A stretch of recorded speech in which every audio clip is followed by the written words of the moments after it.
Meet the Yamaha N-S2000As. Standing 44 inches high, 13 inches wide, and 18 inches deep, these 80-pound monsters are a three-way design featuring drivers being marketed as what Yamaha is calling harmonious diaphragm.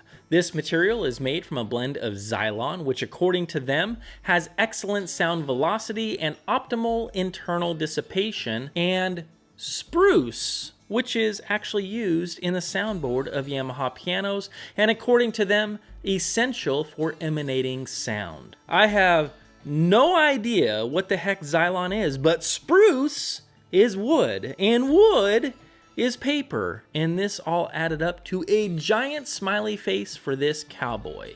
Either way, the DNA of these speakers right out of the gate all pointed to clouds parting and angels singing. Before we dive in, this video is being sponsored by Safe & Sound, and while they are not responsible for sending me these speakers, they do carry a huge selection of Yamaha products, including the NS2000As. Not only that, they also carry a ton of great amplifiers, DACs, turntables, and home theater products that are well worth checking out. With lifetime, yes, that is right, lifetime technical support, flexible payment options, and a large selection of audiophile goodies to choose from, Safe & Sound will be thrilled to get you up and running in a quick hurry. All the links that you need are down below, and please do tell them that Ron sent you. They are awesome to work with and will get you rocking out in no time.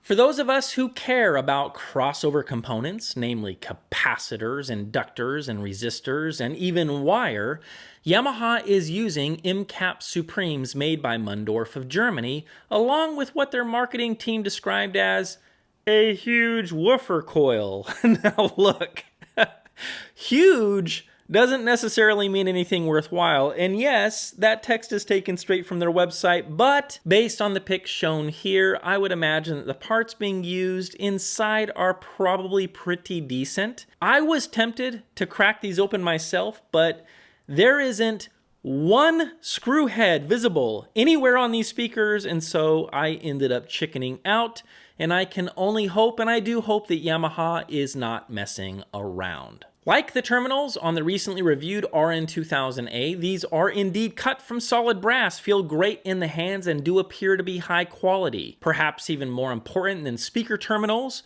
Yamaha's take on resonance control is interesting to say the least. Now, according to Yamaha's website, they have employed a patented acoustic absorber resonator tube to eliminate standing waves and yet minimize the amount of absorbing material so that the original realism of the music that tends to be lost by sound absorption is reproduced with full energy. Even more, the cabinet construction of the NS2000A incorporates state-of-the-art speaker design technology that makes full use of laser vibrometers used in musical instrument research and development. The crosspiece of the cabinet has been optimally reinforced, ensuring solid low-frequency response, providing a secure, comfortable musical foundation, and expressing the vastness of the soundstage without anything being lost. Also worth mentioning, Yamaha's patented resonance suppression chambers are mounted on the back of the tweeter and mid-range units in order to faithfully express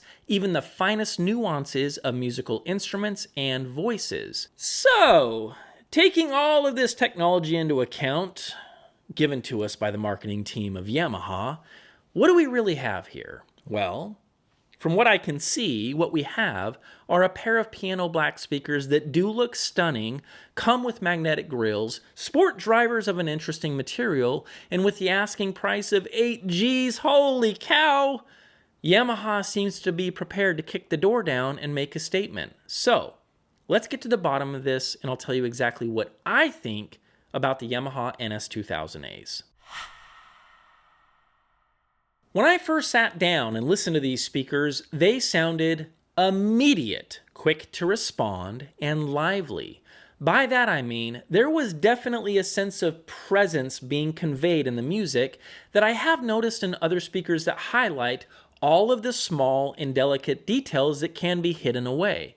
Another good example of a speaker that sounds immediate is the Spatial Audio X5s. If you recall a video that we did a while back where we compared a number of speakers all playing the piano, the X5s crushed the competition with just how realistic and true and lifelike the piano actually sounded. The way that the keys just pop with a percussive quality is what those speakers know how to do, and man, they do it with ease. Now, in this example, I did notice something that could be compared to that sense of presence, but didn't quite sound the same as the X5s. Firing up Death Row by Chris Stapleton, the sense of air, bars clanking, and the snap of guitars playing all poked out of the Yamahas in a way that I have never heard exactly like this. If I hear something that's truly different or doesn't sound exactly like I've heard it on some of the more linear speakers that I spent time with, this would be something that I would take note of and look for in the measurements down the road. When the electric guitar kicked in, we had dynamics and clarity. When the kick, drum, and bass showed up, we had punch, texture, and tone. Heck, this was all pretty dang good. And while I had some questions specifically about what I was hearing up top, this seemed to be a presentation that would keep me coming back for more.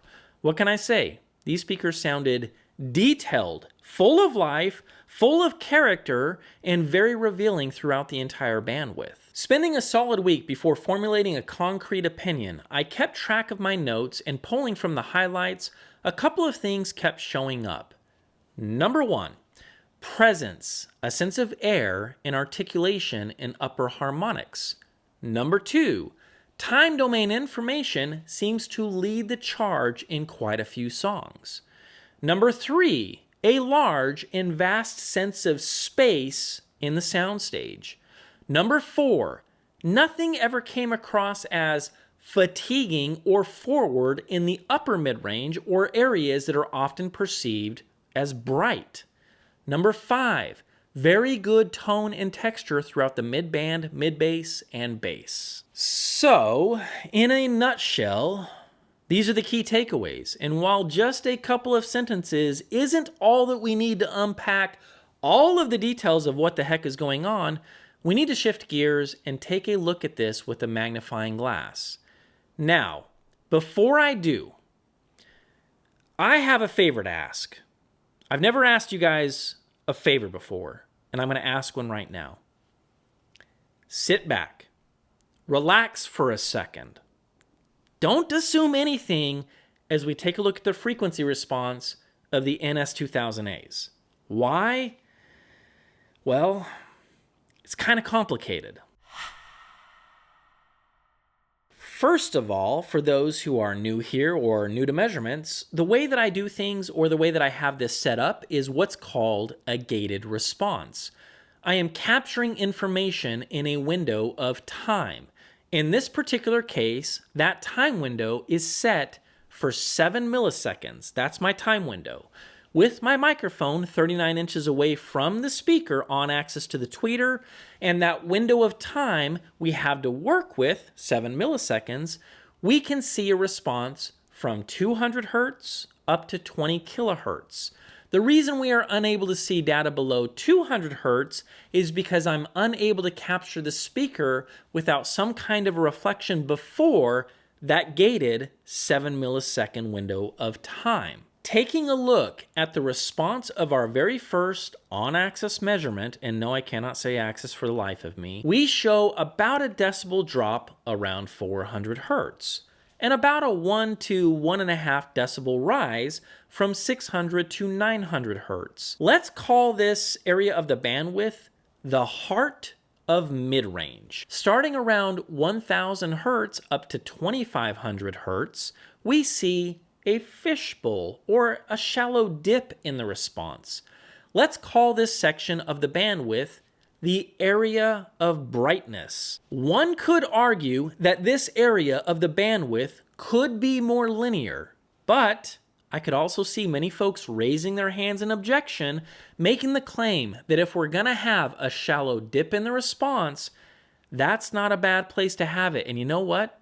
They wouldn't be wrong either. We as humans are very sensitive to this particular area in the bandwidth, and as we get older, we actually become even more sensitive to this area as the top end of our hearing starts to fall off. Getting old sucks. Starting at 3000 hertz, the response starts to climb, and if 85 decibels on this scale is perfectly flat, these speakers hit that target right around 3500 hertz, but they keep climbing. By 4000 hertz, and let's call this area upper harmonics and the start of time domain information, we are now 2 decibels up. At 4500, 3 decibels up. Now, from 5K or 5000 hertz all the way out to 12K, this rise in the response pretty much holds steady with peaks as high as 5 decibels as shown. Sure, we do see a narrow band dip around 9.5K, but all in all, this points to a lot, and I mean a lot, of presence. Now, beyond that, and of course, the thing that we all keep staring at while we're scratching our heads, at 14.7K, we have a massive, and I mean massive, 13 decibel peak that we must chat about because heaven knows it's there. I can't and I won't ignore it, and there is no way in heck that you guys are going to let me off the hook either. So, what the heck is it, and how big of a deal is it, and is it absolutely a bad thing? Addressing this peak requires a little technical explanation of 2 graphs, one that we've already been looking at, the frequency response, and one we need to look at now, which is known as a spectral decay. In this graph, taking a look at the top, we can see our frequency response. Think of this as a waterfall. And at the top of this wave, we have the same thing that we were just looking at in the response. Now, where things get interesting is seeing information in time that helps tell a complete story.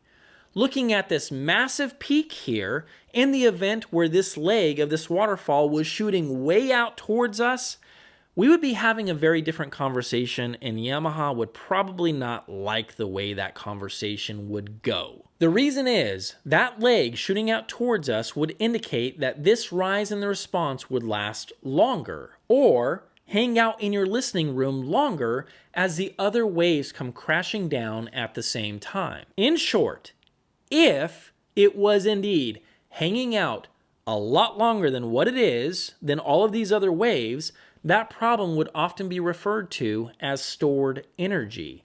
It's like a nagging or annoying sound or a ringing that no matter what the heck you do, it's still there, and it won't stop chit-chatting as you're trying to enjoy the music. So, tying a bow on this as best as possible, if it's true that Death Row sounded a little bit different than known to be objectively linear speakers that I've heard in here, then the answer must be, and probably is, right in front of us, that while that peak can't be responsible for everything that we're hearing, and for the record, I don't think that it is, that this trend of a rising response throughout this area that we've called upper harmonics and time domain information is the absolute reason why this speaker sounds the way that it does, or to be more clear, why its top end and upper frequencies sound the way that they do. After reaching out to Yamaha about this response and getting confirmation that not only do they know about the peak, they mentioned it was intentional, and to directly quote them, in doing the final tuning on this speaker, we looked for the best balance of the treble range and expression, that's a key word, expression of harmonics in the instruments. The tuning that we settled on does have a 15K peak. This tuning improves realism of the music in our listening tests. At the same time, Yamaha also mentioned that my measurements are not the same as their published response, which is anechoic. So anytime this happens, I consider it homework, and with a desire to get things right, I tackled the measurements all over again. After some recommendations from mentors, I started to move the mic around, and I even played a little bit with shooting off axis. Within a few minutes, we ended up with this response, which compared to Yamaha's, I would say that we're close enough for country. What exactly does this mean? Well, it means that there was nothing wrong with my initial measurement, and that is indeed how it measures on axis, but it also means that's not necessarily the reference point of how they got their published measurement. And you know what? That's totally okay. Speaker manufacturers can ultimately decide where their reference point is, and I'm glad that I reached out to Yamaha for some fact-checking and clarity before I pressed the publish button of this video. So, this is probably the most time I've taken to unpack what I'm hearing and seeing in a measurement, but being honest, there is more to chat about outside of what we already know about this rise in the response. Tackling something like upper mid-range or discussing that area we noted as the bandwidth where the brightness occurs, that all sounds very good to me. On one hand, we are using this material that's as close to paper as it's going to get, and this massive mid-range that seems to be loaded with a lot of natural and realistic sound characteristics. Because of this, even though this area is ever so slightly recessed, it just seems easy to listen to over long listening sessions without worrying about listening fatigue. Vocals, or being specific, lower female vocals and male vocals, all sound very clean without any excessive bloom. While not quite as focused or laser line refined as some of my favorite speakers that I've spent time with, I think the vocal presentation of these speakers do swim more on the revealing, analytical, and precision side of the swimming pool. Of course, many of the delicate and minor details do pop out quite a bit more because of this top end being lifted, but even the core sound of the human voice does seem to offer a very realistic and natural quality to it. I also found it very easy to pull apart lead vocals from harmonies with these speakers, and even with subpar treatment in this room, this was encouraging, and I would love to revisit this down the road when I get this room under control. Mid-bass and bass is very good on these speakers, and by very good, I'm not necessarily talking about quantity.